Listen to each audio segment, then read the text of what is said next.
Bonjour à toutes et bonjour à tous. Et je remercie tout d'abord très chaleureusement Sylvain Laloy et Nicole Nolette d'avoir accepté que je visio-communique et enregistre cette intervention puisque je ne pouvais pas me libérer aux dates qui ont finalement été retenues pour le colloque Partition Ensemble. Et donc, je vous prie de prendre cet exercice qui n'est pas évident pour moi de faire une espèce de fausse conférence en amont, comme une mise à l'épreuve déjà de la dialectique qui nous rassemble. Alors, avant d'en venir vraiment au sujet, quelques rappels concernant mon rapport à la partition. Alors, il se trouve que cette question de la partition, son histoire, ses formes, ses usages, elle a été au cœur de mes réflexions il y a quelques années, puisque entre 2013 et 2016, j'avais été invitée à diriger un programme de recherche collectif à la Manufacture, Haute École des Arts de la Scène de Suisse romande à Lausanne. Alors, ce projet, au départ, il est né d'un constat tout simple, le fait que dans le champ des arts vivants, théâtre, danse et performance, un nombre de plus en plus important d'artistes, qui pouvaient être des auteurs, des metteurs en scène, des chorégraphes, des interprètes, un nombre de plus en plus important d'artistes donc choisissaient de recourir à ce terme de partition, terme qui pendant longtemps avait été réservé au domaine musical. Assez rapidement, donc ça avait été la première impulsion, assez rapidement deux autres choses me sont apparues.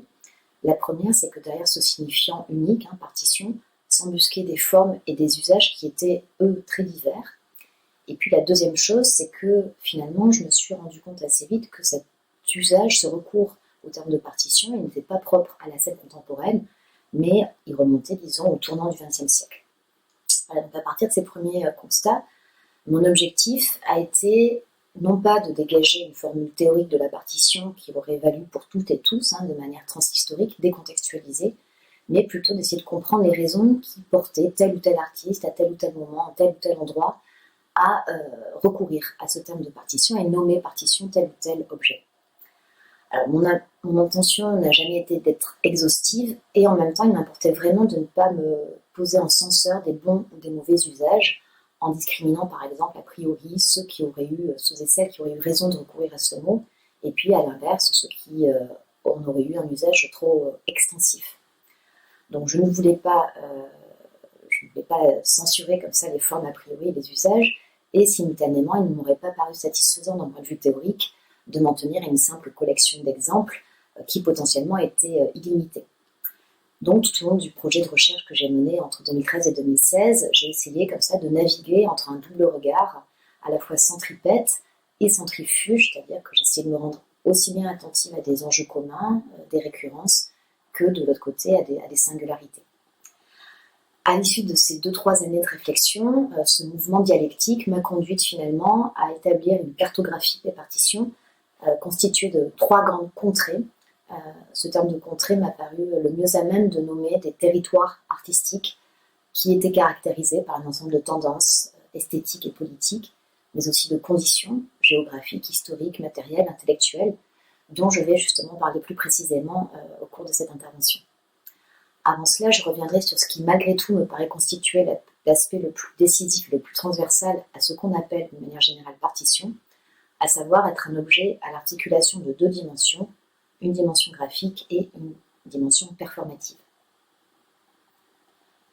Alors, on pourrait s'étonner que, pour penser la partition, je ne propose pas de repartir plutôt du paradigme musical, modèle qui, en principe, est celui auquel on pense le plus spontanément quand on parle de partition.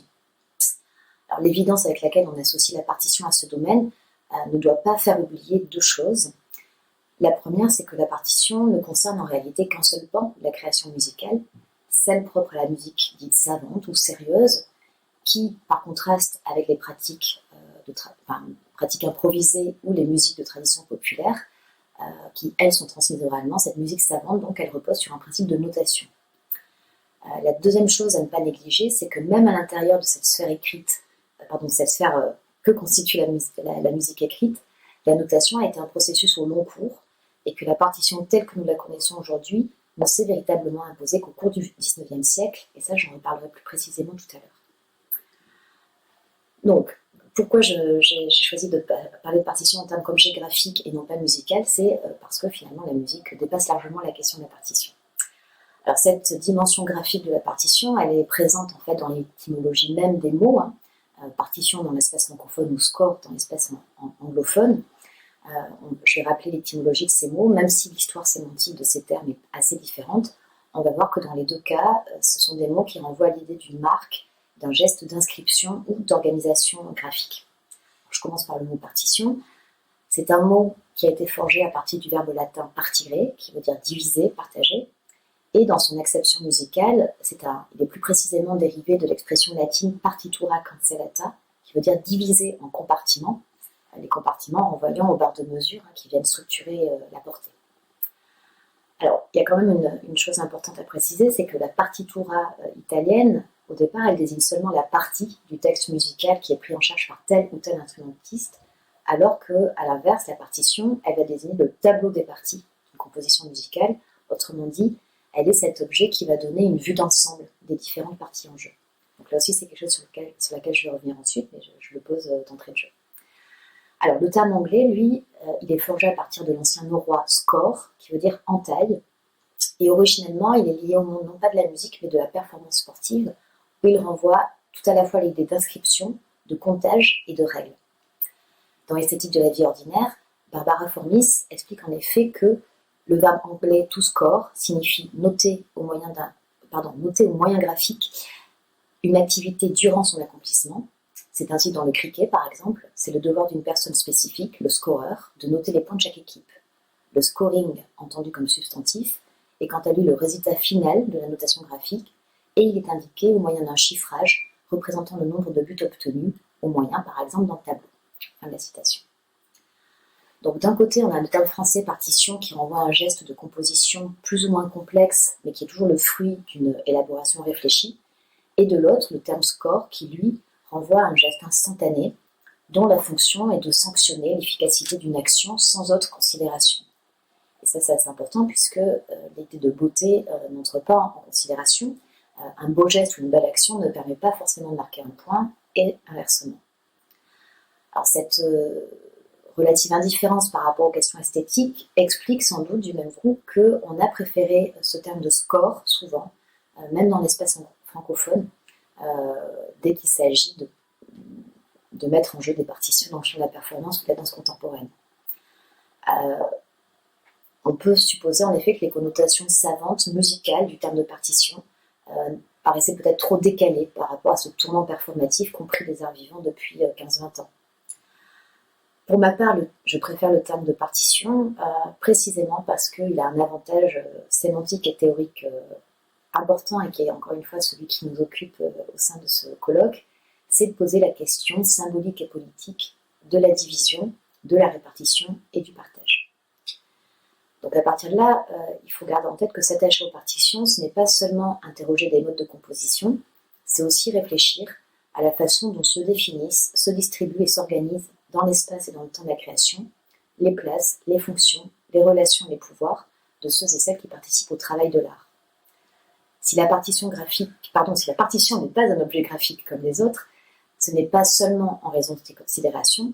Sa deuxième spécificité, sur laquelle je vais revenir beaucoup plus rapidement, c'est que les notations qu'elle donne à lire ne sont pas une finalité en tant que telle, elles appellent une ou des formes d'effectuation, elles ouvrent l'espace d'un jeu, en un mot, elles sont tendues vers un horizon performatif. Quelle que soit la forme que ces notations prennent, ces notations sont des instructions symboliques, des manières protocolaires de transcrire, guider ou prescrire la performance des interprètes. Donc pour l'instant, je n'entrerai pas davantage dans le détail puisque la traversée des différentes contrées seront l'occasion justement de revenir sur ces différentes notations. Ces différentes remarques étant faites, on pourrait donc dire que la partition est une forme-fonction, une configuration à la fois esthétique et pragmatique, ce qui demande du même coup de développer une réflexion qui porte à la fois sur les qualités immanentes, on va dire, de la partition, et simultanément sur les rôles qu'elle a pour effet d'attribuer ou qu'on lui assigne. Alors, afin d'identifier ce qui peut converger, mais aussi ce qui diverge dans la pluralité des objets et des usages que le terme de partition peut recouvrir, j'ai choisi d'étudier et de mettre en regard 3 paramètres. Premier paramètre, je l'appellerai un paramètre physique, matériel. Cela revient à décrire le plus précisément possible les éléments constitutifs des partitions. Alors, je vais énoncer quelques questions, ce ne sont pas les seules, mais donc on peut au moins se poser les suivantes. Quel type de notation les partitions donnent-elles à lire? S'agit-il de mots, de symboles, de dessins, d'images? Ces notations, on peut se demander par ailleurs si elles sont homogènes, par exemple quand une partition est seulement faite de mots, ou bien multiples quand une partition est faite de mots et de pictogrammes, et donc vous pouvez en voir des exemples. Quelle que soit la forme que prennent ces partitions, les compétences de lecture qu'appelle tel ou tel type de notation ne sont évidemment pas les mêmes. Dans tous les cas, il faut donc se demander si nos notations sont simples ou au contraire si elles sont complexes à déchiffrer. On peut se demander si elles demandent un apprentissage spécifique et si oui, en quoi consiste cet apprentissage. Et enfin, on peut se demander si leur interprétation est ouverte ou au contraire fermée. Enfin, il faut interroger aussi le support via lequel les partitions sont transmises. Est-ce que c'est un livre, un livret, des feuilles volantes, des projections, des fichiers informatiques, sachant que selon le médium élu, les partitions auront tendance à être stables, définies une fois pour toutes, ou au contraire, elles pourront être sujettes à variation. Et là aussi, j'en ai parlé tout à l'heure. Donc ça, c'était pour le premier ensemble de critères permettant d'étudier les partitions. Le deuxième paramètre à prendre en considération, c'est un paramètre temporel, et cela revient à se demander à quel moment du processus de création les partitions sont élaborées. Alors, si c'est en amont de la création, la fonction de la partition sera de prescrire, du moins de configurer une performance à venir. Si c'est en aval, sa fonction sera plutôt de transcrire une performance qui a déjà eu lieu et d'en garder une trace, avec du même coup la possibilité de la remettre en circulation, de la remettre en jeu. Et puis, si c'est au cours du processus de création, sa fonction sera plutôt de guider, accompagner, éventuellement documenter les différentes étapes de la performance. Donc c'est les trois grands moments, en avant, pendant ou en aval. Alors ce deuxième paramètre, il est indissociable du premier, puisque une partition qui a plutôt vocation à conserver la mémoire d'une œuvre de sorte à ce qu'elle puisse être remise en jeu, aura tout intérêt à être établie avec des notations pouvant être lues par le plus grand nombre, donc une convention partagée. A l'inverse, une partition de travail à usage interne pourrait être constituée de notations beaucoup plus parcellaires et idiosyncratiques. La seule chose qui importe dans ce cas, c'est que ceux et celles qui participent au processus de travail puissent les comprendre. Ça, c'était pour le deuxième ensemble de paramètres. Troisième paramètre à prendre en considération, c'est le fameux paramètre d'ordre symbolique, puisqu'il s'agit de se demander, d'une part, par qui la partition est établie. Est-ce que c'est une instance unique? Par exemple, est-ce que c'est l'auteur? Est-ce que c'est le metteur en scène, le chorégraphe, l'interprète? Est-ce que c'est un notateur extérieur? Ou bien, à l'inverse, est-ce qu'elle est établie collectivement? Et puis l'autre question qu'on peut se demander, c'est de quelle façon cette partition va définir les rôles et organiser les rapports de ces différentes instances engagées dans le processus de création. Voilà, donc on a tout un ensemble de questions, je passe un peu vite, mais voilà, ça donne déjà quelques repères. Et ça permet donc simultanément de s'attacher aux formes concrètes que prennent les partitions, à leurs modalités de production et aux fonctions théoriques et pratiques, poétiques, symboliques qui leur sont attachées. Donc c'est en travaillant à partir de ces différents types de questions qu'au bout du compte, j'ai établi, distingué trois grandes contrées partitionnelles que dans l'ouvrage Partition, objet et concept des pratiques scéniques, qui est le fruit du travail à la fois individuel et collectif que j'avais mené à Lausanne. Donc ces trois grandes contrées, je les ai respectivement nommées partition modèle, partition instruction, partition matrice. Je vais revenir sur chacune d'elles, mais je fais une dernière précision. C'est que le substantif que j'ai choisi d'associer à chaque fois au terme de partition, modèle, instruction, matrice, c'était pour moi une manière de qualifier ce que, à la suite de François Hartog, on pourrait appeler le régime de fonctionnement spécifique de ces partitions. C'est dans un ouvrage intitulé Régime d'historicité, présentisme et expérience du temps que Hartog explique qu'il a préféré le terme de régime à celui de forme d'historicité, parce que ce mot renvoie au régime alimentaire, au régime politique, au régime des vins ou encore au régime d'un auteur. Ce sont là autant de métaphores, dit-il, évoquant des domaines passablement différents, mais qui ont au moins en commun de s'organiser autour des notions de plus ou de moins, de degré, de mélange, de composé et d'équilibre toujours provisoire ou instable. Fin de la citation. On va voir, mais les différentes contrées que j'ai pu identifier ne sont pas constituées d'un ensemble de partitions identiques les unes aux autres. Elles désignent une zone de convergence, un endroit de polarisation, de tendance transversale, mais qui vont, selon telle ou telle contrée, être diversement affirmées. Donc je vais maintenant déplier ces tendances au gré de chacune de ces contrées. Je vais commencer par la première, celle que j'ai proposé d'appeler partition modèle. Et si je commence par celle-ci, c'est tout simplement parce que historiquement, elle est la première à avoir émergé dans le champ des arts de la scène. Et c'est celle aussi qui s'inscrit le plus directement dans la filiation de cette forme de notation très singulière, très spécifique, que constitue la partition d'orchestre. C'est ce qu'on va voir maintenant. Alors, si l'on tend aujourd'hui à qualifier de partition toute forme de notation de la musique, cet usage, c'est, sinon un abus de langage, en tout cas une métonymie. En effet, si on se reporte à la définition que le Trésor de la langue française donne du terme, on se rend compte que la partition renvoie à une forme de notation très particulière, celle qui donne accès, je cite, à la réunion synoptique de toutes les parties d'une composition musicale, notées sur autant de portées distinctes et disposées les unes au-dessous des autres, de manière à en saisir l'ensemble d'un seul coup, les parties les plus aiguës aux lignes supérieures, les plus graves aux lignes inférieures. Fin de la citation. D'un terme qui, dans son sens le plus général, renvoie à l'action de partager ce qui forme un tout ou un ensemble, on passe ainsi à l'idée d'un objet qui donne à voir les différentes subdivisions, vocales ou instrumentales, qui organisent et prennent part au tout de la composition musicale. Alors bien que cette forme de notation synoptique de la musique nous paraisse aujourd'hui très évidente et familière, ce n'est que assez tardivement, à savoir dans le premier tiers du XIXe siècle, que cette forme de notation s'est généralisée. Alors il y a deux facteurs qui peuvent expliquer cette émergence tardive. Le premier, il est interne au champ musical, et c'est que finalement le système même de représentation des notes et des portées, dont les premières traces remontent au IXe siècle, il ne s'est pas stabilisé avant la fin du XVIIe.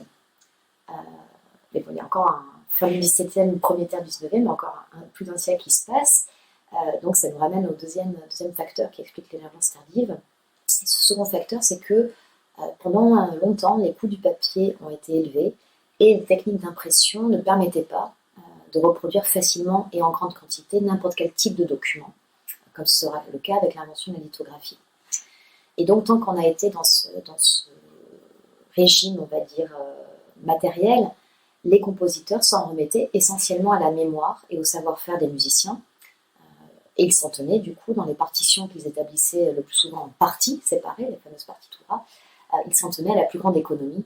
En gros, ils indiquaient très très peu de choses en dehors des notes. Par contraste, dans le premier tiers du XIXe siècle, les conditions matérielles vont se trouver réunies pour que se généralise l'impression des partitions d'orchestre et que paraissent même les premières éditions de poche de ces partitions que le public pouvait amener au concert avec soi. Comme l'explique Rémi Campos, on peut vraiment parler d'un tournant graphocentrique qui va réorganiser de fond en comble le champ artistique et social de la musique et, par extension et influence, celui du théâtre. Alors je parle d'abord de la musique et puis on en tirera des conséquences analogiques pour le théâtre. Alors, la première conséquence cruciale de cette nouvelle place faite à la composition imprimée, c'est qu'elle vient découpler la musique de sa mise en jeu. La musique devient une idée, une abstraction qui peut exister sur le papier indépendamment de son exécution, ce qui, quand on y réfléchit bien, est assez étrange. Alors que la musique était jusque-là prioritairement conçue comme un discours, elle était destinée à être incarnée dans du son, écoutée lors d'une performance, elle devient un texte qu'on peut lire, appréhender indépendamment de son énonciation par les musiciens. Alors, le fait que la musique devienne un art lisible et non plus seulement audible va avoir simultanément pour conséquence de faire de la partition un objet d'analyse, aussi bien pour les spécialistes, et la naissance de ce qu'on va appeler la musicologie, elle est exactement contemporaine de l'édition des partitions d'orchestre, donc aussi bien pour les spécialistes que pour les auditeurs amateurs, puisqu'ils vont pouvoir, je commençais à le dire tout à l'heure, ils vont prendre l'habitude de venir au concert partition en main. Alors, à la différence de l'écoute, qui engage une saisie globale et instantanée de la musique, l'accès à la partition permet de s'attacher au ralenti, aux moindres détails de la composition, ce qui, comme le note Rémi Campos, a pour corollaire de faire apparaître, mais aussi d'encourager les effets d'écriture, puisqu'il y avait des effets qui étaient parfaitement insoupçonnables à l'audition, qu'on va pouvoir repérer à partir du moment où on lit la partition. Autre conséquence, du coup, c'est que parallèlement à l'établissement de la juridiction concernant la propriété intellectuelle et les droits d'auteur, qui se met en place, qui s'engage dès la fin du XVIIIe siècle, l'édition des partitions d'orchestre va contribuer de manière décisive à l'affirmation de la figure de l'auteur-compositeur, qui devient le dépositaire d'un style qu'il cultive et dont les critiques et les pédagogues s'appliquent à analyser la singularité et les évolutions.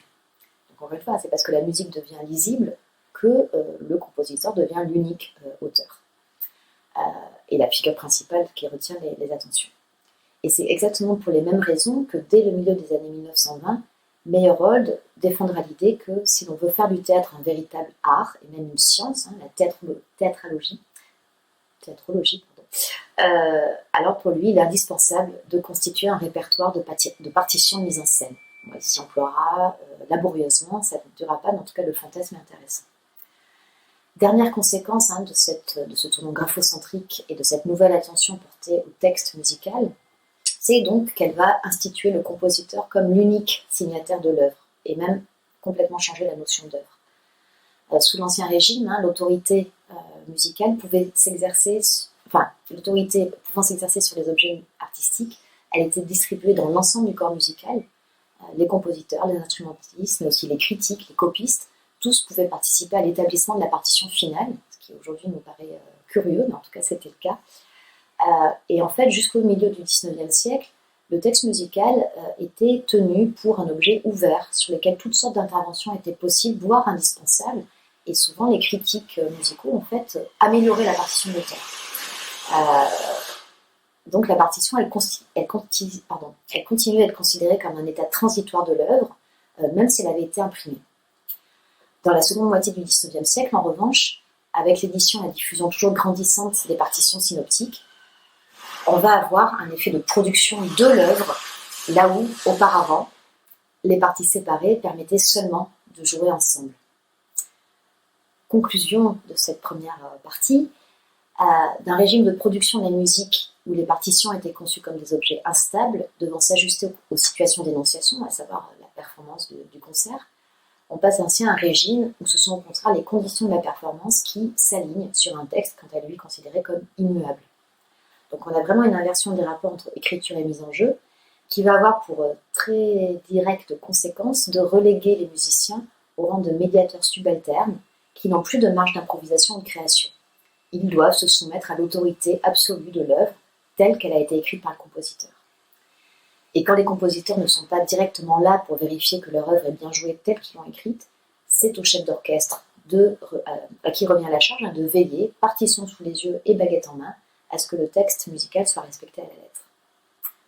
Alors une fois qu'on a tout cela en tête, le fait que les metteurs en scène modernes soient volontiers définis dans les premières décennies du XXe siècle comme chefs d'orchestre de la représentation, comparaison, je l'ai dit, qui a pu conduire un certain nombre d'entre eux à développer des partitions de mise en scène. C'est le cas de Meyerhold, on peut aussi penser à Stanislavski, à Kandinsky, à Appia.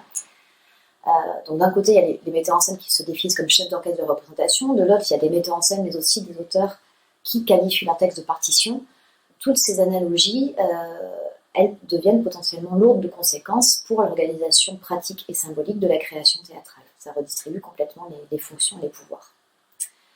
Et en fait, par-delà l'influence esthétique globale que peut exercer le modèle musical sur les arts, la musique a été érigée au rang d'art idéal dès l'époque romantique, mais cette influence, cette fascination, cet attrait en tout cas que le modèle musical peut exercer sur les arts de la scène, il me semble que c'est précisément dans cette capacité qu'il a à modéliser l'interprétation d'une œuvre de manière rigoureuse via l'établissement d'une partition qui à la fois détermine le rôle propre à chacun, qui indique ce qui doit être fait, qui dit comment ça doit être fait, et qui, en plus, coordonne l'ensemble des parties dans la durée. Et donc, si j'ai proposé d'appeler cette première contrée partition modèle, c'est précisément parce que, en plus de réunir des partitions qui s'inspirent peu ou prou du modèle de notation musicale, c'est une contrée qui, justement, est sous-tendue par l'idée que la partition va définir l'identité modèle, idéale, prototypique de l'œuvre.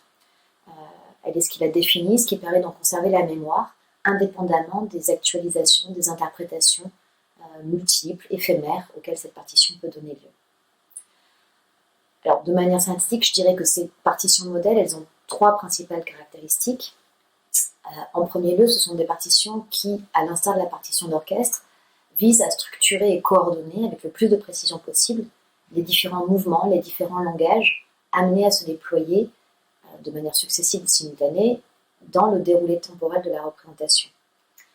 La partition, alors, a affaire avec la notion de partage au double sens du terme. C'est à la fois l'horizon commun aux différents interprètes qui prennent part à la création de l'œuvre, et simultanément, c'est ce qui va distribuer strictement les fonctions propres à chacun et organiser leurs relations.